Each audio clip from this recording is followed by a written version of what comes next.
할렐루야. 오늘도 참으로 복되고 은혜로운 날입니다. 신앙 고백하심으로 10월 21일 수요일 아침 예배를 시작합니다. 나는 전능하신 아버지 하나님, 천지의 창조주를 믿습니다. 나는 그의 유일하신 아들, 우리 주 예수 그리스도를 믿습니다. 그는 성령으로 잉태되어 동정녀 마리아에게서 나시고 본디오 빌라도에게 고난을 받아 십자가에 못 박혀 죽으시고 장사된 지 사흘 만에 죽은 자 가운데서 다시 살아나셨으며 하늘에 오르시어 전능하신 아버지 하나님 우편에 앉아 계시다가 거기로부터 살아있는 자와 죽은 자를 심판하러 오십니다. 나는 성령을 믿으며 거룩한 공교회와 성도의 교제와 죄를 용서받는 것과 몸의 부활과 영생을 믿습니다. 아멘. 오늘 아침 우리에게 주시는 말씀은 신약성경 마태복음 5장 17절에서 20절까지 말씀 봅니다. 신약성경 6면에 있습니다. 이 말씀 봉독할 때에 살아계신 우리 주님의 음성을 듣기 바랍니다. 마태복음 5장 17절에서 20절 말씀입니다. 봉독합니다. 내가 율법이나 선지자를 폐하러 온 줄로 생각하지 말라. 폐하러 온 것이 아니오도 완전하게 하려 함이라. 진실로 너희에게 이르노니 천지가 없어지기 전에는 율법의 1.1획도 결코 없어지지 아니하고 다 이루리라. 그러므로 누구든지 이 계명 중에 지극히 작은 것 하나라도 버리고 또 그같이 사람을 가르치는 자는 천국에서 지극히 작다 일컬음을 받을 것이요 누구든지 이를 행하며 가르치는 자는 천국에서 크다 일컬음을 받으리라. 내가 너희에게 이르노니 너희 의가 서기관과 바리새인보다 더 낫지 못하면 결코 천국에 들어가지 못하리라. 아멘. 이번 주는 월요일부터 말씀으로 제목을 잡아서 계속 상고합니다. 월요일에는 성경을 통해 예수님께 엎드리는 자, 화요일에는 그 말씀 때문에, 그리고 오늘은 말씀을 길로 삼다, 이런 제목으로 은혜를 나누고자 합니다. 말씀을 길로 삼다. 성경을 우리는 가리켜서 캐논이라고 합니다. 이건 그리스어에서 온 단어인데요. 이 말의 뜻은 재는 막대, 우리말로 다시 번역하면 잣대를 얘기하는 것, 자. 물건의 또 어떤 것의 길이의 수치를 재는 척도가 되는 것이 자입니다. 자. 성경은 참된 삶을 살고자 하는 사람들에게 늘 척도로 삼아야 하는 말씀이라는 뜻입니다. 우리는 세상에서 길을 잃기가 일수입니다. 사람다움의 길을 잃어버리는 경우도 있고요. 어떤 눈길 끄는 것이 있어서 우리를 사방을 눈을 두리번거리게 하다가 길을 잃어버리는 경우도 있습니다. 세상에 그래서 이런 말이 있습니다. 5가지 색이 사람의 눈을 멀게 한다. 이 옛말은 오색 찬란하다, 그런 뜻입니다. 화려한 것들에 우리는 정신을 팔려서 마땅히 보아야 할 것을 보지 못하고 가야 할 길을 잃어버리는 경우가 있습니다. 또한 우리가 두리번거리는 또 다른 이유가 두려움 때문입니다. 내게 해코지하지는 않을까, 손해를 입히지는 않을까, 늘 경계를 하며 살다 보니 심신이 늘 고달픕니다. 그러다가 마음의 중심을 잃어버리고 비틀거립니다. 낯선 길을 갈 때 가끔씩 멈춰 서서 지도를 들여다보고 나그네 여행자들처럼 우리도 가던 길을 멈추고 두리번거리기도 합니다. 그래서 성경은 우리를 하나님께로 이끄는 지도이고 말씀의 거울입니다. 성경의 이야기에 귀를 기울이는 순간 그 이야기는 먼 옛날에 일어난 일이 아니라 바로 지금 여기서도 일어나고 있는 그런 일인 것을 알 수 있습니다. 성경은 하나님 베푸시는 구원의 은총과 거기에 대한 인간의 응답으로 이루어져 있습니다. 우리가 말씀을 읽는다는 것은 곧 하늘에 우리 삶을 비추어 보는 일입니다. 말씀을 맛보고 음미하는 동안 우리는 성경의 이야기의 일부분이 된다는 것입니다. 우리는 풍랑이 이는 호수에서 살기 위해 사투를 벌이고 있는 제자가 되기도 하고요. 오병이어의 기적의 현장에서는 굶주린 사람이 되기도 하고요. 산상보훈이 선포되는 갈릴리 언덕에 앉아있던 식민지, 로마의 식민지 백성이 되기도 합니다. 또한 겟세마네 동산에서 스승의 괴로움을 모른 채 잠들었던 무심한 제자들이 되기도 합니다. 이 모든 이야기를 관통하고 있는 것은 우리를 향한 하나님의 사랑 이야기입니다. 성경의 이야기에 귀를 기울이는 동안 하나님의 구원사의 한 부분이 됩니다. 우리가 듣는 이야기가 우리의 존재감, 정체성을 결정하기도 합니다. 이야기라는 측면에서 보면 구약이 신약보다 훨씬 구체적이고 역동적입니다. 구약 성경을 읽다 보면 우리를 깊이 빠지게 하는 이야기들이 참 많습니다. 물론 복음서는 예수님의 말씀과 행적을 다루고 사도행전도 성령의 능력에 사로잡힌 사도들의 일화가 쭉 나오지만 구약에 비할 수는 없습니다. 구약 성경은 참 역동적입니다. 사람들이 시편을 좋아하는 까닭은 또한 무엇일까요? 어쩌면 그것이 시편이 우리의 진실한 감정을 부정하지 않고 그대로 하나님 앞에 성찰하도록 보여준다는 측면에서 굉장히 짧지만 공감이 오고 현실감이 있다는 사실입니다. 그 속에는 미움, 분노, 시기심, 절망감 이런 것들이 흔히 우리가 경험할 수 있는 것들이 감정으로 표현되어 있어서 우리에게 다가옵니다. 그래서 우리는 가급적이면 이런 감정을 숨기려고 발부둥을 치기도 하고요. 하지만 억압된 감정은 우리 내면에서 그림자가 되기도 합니다. 시편 기자들은 하나님 앞에서, 역사 앞에서 자기들의 부정적인 감정조차 숨기지 아니하고 미화시키지 아니하고 그대로 보여줍니다. 다윗 같은 경우도 마찬가지입니다. 그래서 다윗의 영성이 어떤 영성이냐? 현실의 뿌리박은 솔직한 영성이다. 그렇게 얘기합니다. 꾸밈이 없습니다. 시편을 깊이 묵상하는 동안 우리는 그 시인의 심정과 하나가 되고 그 역사의 소용돌이를 거치는 동안 우리 마음이 정화됨을 느낄 수가 있습니다. 그런데 우리는 구약 성경을 소중히 여기면서도 마음으로는 조금씩 차별을 하고 있는지도 모르겠습니다. 그 이유는 구원은 오직 믿음을 통해서만 가능하다는 전제가 워낙 강하기 때문에 구약에 집중하기보다는 신약의 복음에 집중하는 경우가 많습니다. 율법은 그래서 본의 아니게 복을 거스르는 것처럼 인식되고 설교되어지고 공부되어집니다. 물론 이것은 어느 정도 사도 바울의 덕분이라고 할 수 있습니다. 바울은 자기 자신을 깊이 성찰한 사람입니다. 그를 괴롭게 하고 자기 불화를 만들었던 것들이 구약의 말씀에, 특별히 율법과 복음의 부딪힘입니다. 로마서 7장 15절을 봅니다.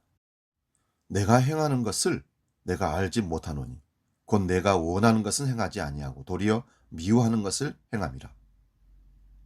바울은 해야 할 일과 하지 말아야 할 일을 분별할 수 있는 것은 율법 덕분이라고 합니다. 한마디로 잣대가 되는 것이죠. 하지만 그의 고민은 선을 행하려는 의지는 있으나 그것을 실행할 힘은 없다는 사실을 밝히고 있습니다. 우리도 어려운 사람이나 위기에 처한 사람을 보면 도와줘야지 생각하지만 구체적으로 실천하려고 하면 상황이 굉장히 어렵습니다. 쑥스럽기도 하고요. 그래서 외면할 때가 많습니다. 이런 무기력증의 원인은 바울은 죄에 사로잡힌 우리의 모습이다. 그렇게 표현합니다. 로마서 7장 24절 봅니다.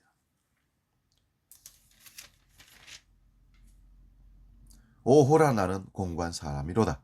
이 사망의 몸에서 누가 나를 건져내랴.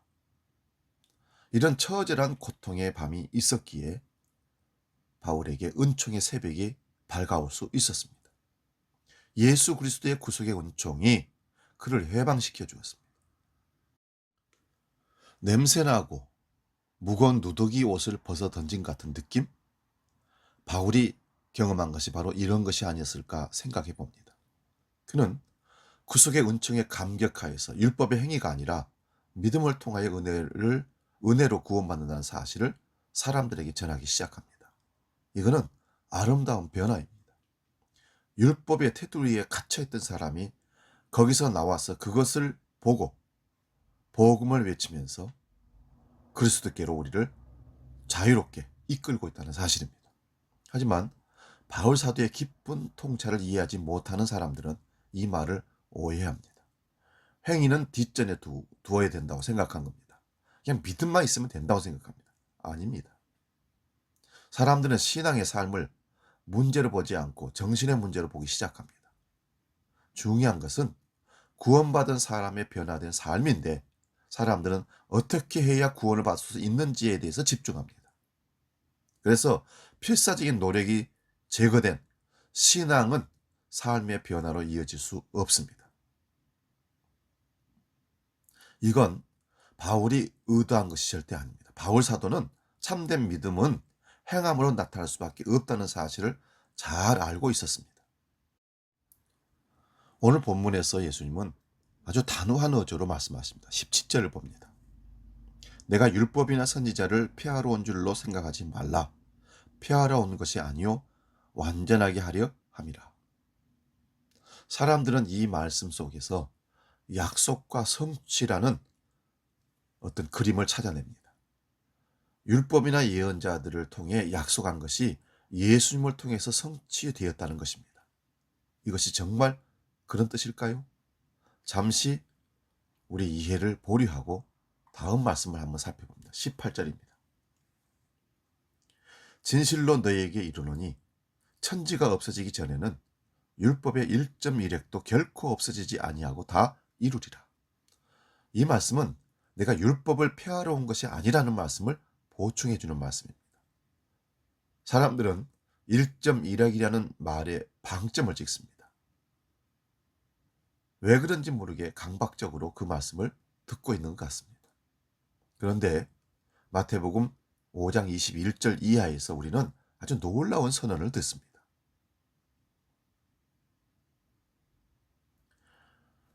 분노, 음욕과 간음, 이혼과 간음, 맹세, 보복, 원수 사랑에 대한 예수님의 그 가르침, 율법의 가르침을 부정하는 것처럼 보이기 때문에 그렇습니다. 이야기의 모든 구조가 동일합니다. 뭐뭐 하지 말아라 하고 말한 것을 너희는 들었으나 그러나 나는 너희에게 이렇게 말한다. 예를 한번 들어보면 간음하지 말아라 하고 말한 것을 너희가 들었으나 그러나 나는 너희에게 말한다. 여자를 보고 음욕을 품는 사람은 이미 마음으로 그 여자를 간음하였느니라. 율법의 1.1획도 없어지지 아니하고 다 이루어질 것이라고 하신 주님은 어찌 이렇게 말씀하시는 것일까요? 이것은 율법의 부정이 아닌가 싶습니다. 물론 그렇게 볼 수 있습니다. 하지만 이것이야말로 율법의 완성입니다. 율법 속에 담긴 하나님의 뜻이 무엇인가를 읽어내고 계시는 그런 상황입니다. 진리는 말씀이지만 글자로 전할 수 있는 것이 아니라 마음에서 마음으로 전하는 것을 말씀하고 있는 것입니다. 너무 많은 사람들이 문자는 살리고 그 속에 들어있는 뜻은 이해하지 못하고 죽이는 그런 독서를 하는 경우가 있습니다. 성경 문자주의자들은 믿음이 좋은 것처럼 보이지만 성경이 가지고 있는 그 속에 들어있는 무궁무진한 보화를 찾을 생각을 하지 못합니다. 그래서 여기서 저기서 말씀을 끌어다가 짜집기 해서 이런 것이라고 내놓는 그런 행동을 많이 합니다. 특히 이단들이 그렇게 합니다. 그들은 신앙적으로 편협한 경우가 참 많습니다. 자기들의 독단으로 다른 사람들을 판단하고 정죄하기까지 합니다. 뭘로요? 말씀으로. 여러분, 말씀이 사람을 정죄해서 결론은 뭡니까? 예수 그리스도 안에서 자유를 얻게 하는 것이어야 됩니다. 예수님의 율법이나 예언서의 말씀은 부정한 것처럼 보이지만 오히려 그 뜻을 더 풍성하게 해석해내고 있습니다. 원뜻을 우리에게 밝혀내는 것이죠. 그 말씀 속에 담긴 하나님의 뜻을 읽어내기 때문에 그렇습니다. 그뿐이 아닙니다. 예수님은 그 말씀을 고스란히 삶으로 실천하면서 번역해내서 우리에게 보여줍니다. 그래서 예수님 말씀은 귀로 듣는 것도 듣는 거지만 눈으로 보게 되는 겁니다. 말씀이 육신이 되셨다는 말씀이나 말씀을 완성하셨다는 것은 바로 이것을 가리키는 겁니다. 지금 저와 여러분에게 성경은 생명입니까? 길입니까? 진리입니까? 아니면 주일날 예배드리기 위해서 순서에 그 말씀을 찾아서 보기 위해서 도구로 사용하는 겁니까? 유대인들이 전해주는 옛날 얘기가 생각납니다.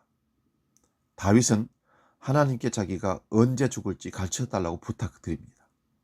하나님은 그 부탁을 거절하셨지만 워낙 아끼는 사람인지라 그의 치후의 날은 안식일이 될 것이라고 귀띔을 하셨습니다.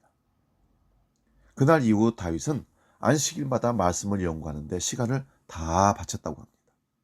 마침내 하나님이 정하신 날이 되자 죽음의 천사가 다윗을 찾아왔습니다. 그런데 다윗은 말씀 공부에 열중하고 있었습니다. 탈무드에 따르면 어떤 사람이든 말씀 공부에 매달리고 있는 동안에는 죽음조차 범접할 수 없다, 이 얘기합니다. 천사는 틈을 노렸지만 다윗은 좀처럼 틈을 보이지 않았습니다. 죽음의 천사는 마침내 한 가지 계략을 꾸며냅니다. 그는 정원에 있는 나무를 흔들어 살랑거리는 소리를 냅니다. 저 소리 정체가 뭐지? 궁금증을 참지 못한 다윗은 사다리를 세워놓고 나무에 오르다가 미끄러져 떨어지고 말았습니다. 충격 때문에 그는 토라를 율법을 암송할 수가 없었고 그 순간 죽음이 찾아왔습니다. 이 얘기는 유대인들이 무엇을 소중하게 여기는지를 보여주는 얘기입니다. 이 이야기 속에서 다윗은 나라를 위한 전투에서 번번이 승리를 거둔 군사적 영웅이 아닙니다. 오히려 그는 말씀을 묵상하는 인물로 소개되고 있습니다. 이 이야기를 전하는 이들이 하고 싶은 일이 뭘까요? 무슨 말을 하고 싶어서 이 얘기를 전달할까요? 현실이 아무리 힘겨워도 하나님의 말씀을 놓치는 그런 삶을 절대 살 수가 없다. 만약 그런 삶을 산다면 유대인 민족은 사라질 수밖에 없다. 이것을 말하고 싶었던 것입니다. 유대인들이 나라를 잃고 떠들면서도 가는 곳마다 회당을 세웠던 것은 하나님의 말씀을 가르치기 위함이었습니다. 말씀의 불을 꺼뜨리지 않기 위해서 그들은 어떤 시련 가운데서도 살아남을 수 있는 방법이 말씀을 붙잡는 것이라고 생각했다는 것입니다. 부모가 자식에게 랍비가 제자들에게 들려주는 이야기를 통해서 그들은 자기가 누구인지를 알게 되었고 하나님과 언약을 맺은 백성으로서의 자부심을 끝까지 유지할 수 있었던 것입니다. 말씀이 길이 되고 생명이 된다는 것은 이보다 잘 보여주는 사례가 어디 있겠습니까? 우리 예수님은 말씀을 길로 삼은 사람의 삶이 어떠해야 하는지를 분명하게 오늘 계시하고 있습니다. 20절 말씀 봅니다. 내가 너희에게 이르노니 너희 의가 서기관과 바리새인보다 더 낫지 못하면 결코 천국에 들어가지 못하리라. 여기서 말하는 의는 복잡한 신학적 개념이 아닙니다. 그것은 오히려 단순합니다. 하나님의 뜻을 분별하고 그 뜻을 온전히 살아내려고 하는 노력을 바로 의라고 생각합니다. 실천을 얘기하는 겁니다. 실천. 그런 의로운 삶의 열매는 무엇입니까? 주전 8세기의 예언자 미가가 그 대답을 우리에게 이렇게 답합니다. 미가서 6장 8절입니다. 너 사람아, 무엇이 착한 일인지 주께서 이미 말씀하셨으니 주께서 너희에게 요구하는 것이 무엇인지 이미 말씀하셨으니 오로지 공의를 실천하며 인자를 사랑하며 겸손히 네 하나님과 함께 행하는 것이 아니냐.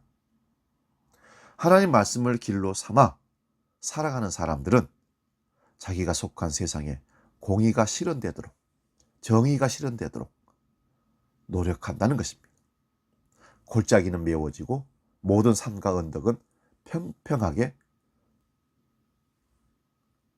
무너지고 다져지고 굽은 것은 곧게 하고 험한 길은 평탄하게 하는 것이 우리의 사명입니다.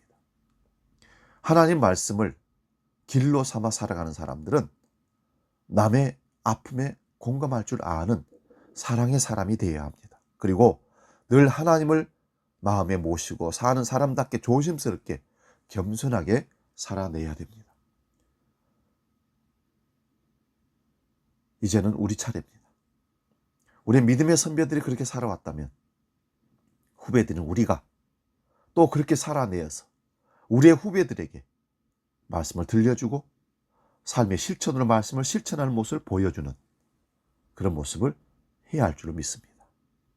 기도하겠습니다.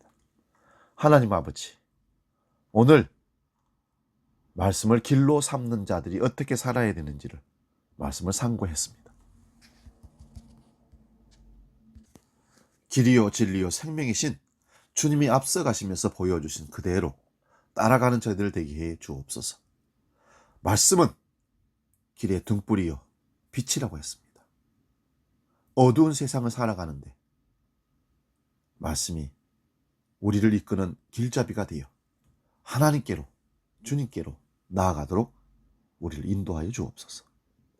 이제는 말씀이시요 생명이신 진리이신 주 예수 그리스도의 은혜와 아버지의 놀라우신 사랑과 성령님의 감동, 교제, 역사 충만케 하시며 말씀을 길로 삼고 주님이 원하시는 하나님이 기뻐하시는 그 길을 가기로 약속하는 아침 예배 모든 권속들 머리 위에 이제로부터 영원히 함께 계시기를 간절히 축원하옵나이다.